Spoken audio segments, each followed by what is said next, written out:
Me a go done, me the week odo. Hola mi hair sinta mama yal. Mi feti fi mama yal, na. Ella ala, si compudi ko kange ko fi ma yal. What I say tin yal my yal. Mi feti fi mama yal, ya.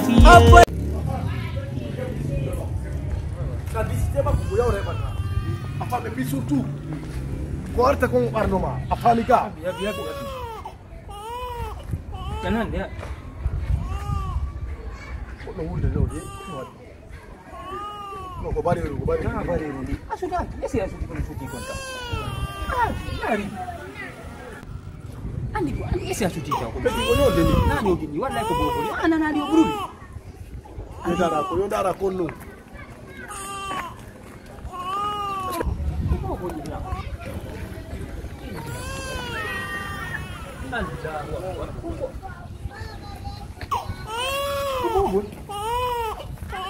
Gerak.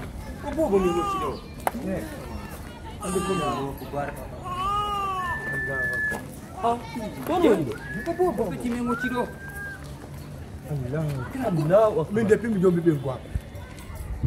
O yetina la rip. Sakwe bana mi bobo. Ono bobo mi dan ko tomo. No grand quoi. Ça c'est clair.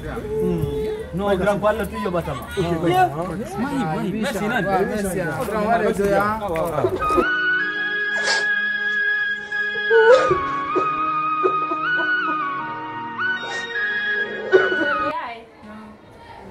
Ifala yogo kafula wan. Pai do ngandi Maria zon tajam. Hewti fayti. Jon mi fala hikka gon mi yes. Mi am prepara no kenen pin gono to. Ko mi huwa wadde kenen. Jon ko mi fala. Ella la min. Awai kanade yes. Min kadi ender de balde naydo. Min dar min e maymuna no men yaar. Mi do mari ko mi sodita. Mi andi ko angi ko to yewti ka. Me yewti go hare o harnila. Yaw prepare don tonkene may o nila nda mari ho ay nimo da mari woni to gore mabe nda mari kadi ko soda ton ko wada ton yaw ni ko da ya ha yeso me may muna de bal me yaay hoto non bobo bobo mi do joni mo do gore jo mi rewa nay mo do ana gore mo ka mi na gore on bobo don dogo mi wonda tay makko se yehi pera o feji ko mi woni hettude bobo mi ara mi le mi wonda makko nan ara ben to ngandal nan si alla jabi babe mago mi halani en suudi ke ha foti fewndori ke ni fi ko ala na wona na ta bonne na dewgal ma anani si alla jabi yaay ngandi mi ko mi fala si o jetti o bobo yaadi e makko fuuta bobo cecco don andi fuuta taw woni no go immel mungel si woni ha o yaadi e bobo yimbe ben faama e don be anda ko biddo makko don andi fuuta mawɓen fuuta hino joɗi ha fe ɓe yiya bobon tumɓe anda ko ɓiɗɗo makko hay ɗo so yeeyi taw jaɓu weɗɗutugo ɓandu makko no pande sinaɗo ɓe yiyaymo tumɓe ɓenda ɓeyna ko ɓeyi ɓe ño'aymo to ɓeyna ko ɓeyi bobon yo accirmo gorejo makko on ɗo ɓay ha en foppu yahen arten o yettata bobon tan ko ɗen mo ɗon kono ɗum ɗon mi faala ɗon ko gonga makko no yaay joni bobon accemo ɗon ɓay on ɗon kadi o anda he probléme go woni ɗon o wona ɗon han sen ardoyi masine bobo ngare jonno mo dum fibira na handa mo non mi arti de ko min ngata bobo hette mo sella je joni mi yoga suudu man walla ma mo bi ya walla anga do jango den do ayode madina na si alla jabi no alla lati dewga turi yalla fatina alla lati dewga on kara may on kadi on jango Adonai ajude miuti kamong. Juba benga duru da mini. Molto bobo qua. E ko mochi mo don ko fayda tela wonde pitu ngame da yude ka golle. Me nganya fendo continere. Men tay bobo no wulude.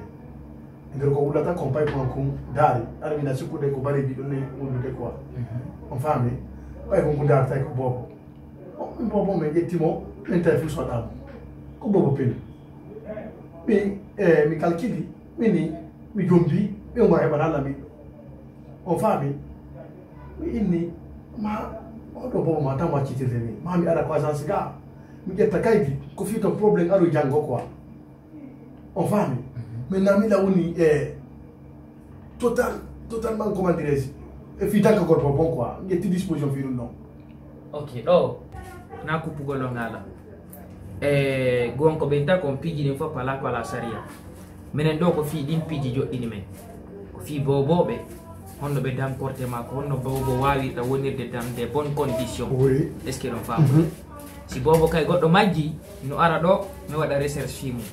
Mais depuis lors goto ara do hulliti wonde man bobo makko no majji. Non. Ono kay depuis o ciudo mo fuso nge bali renseignement tawta bobo goddo no majji. Ko hanki mo parce que do andi plupart des gens heba bibbe ben be yiltobe si be andi be wawata sutinugo be besoin ji mabbe dimbe haykabe. Est ce que do konto o ciudo mo ko do onde kalifu koloma ko fe le pont donc na trigo yawgol ko markas ko côté donc quoi conteneur hari bobon tout va bien mo janka fu sodamo on a bi ko hôpital no namno ko hôpital do na siroji comme Jonathan mo fi oduma fino nyamira mo dakwa. Ok, do y a pas de problème.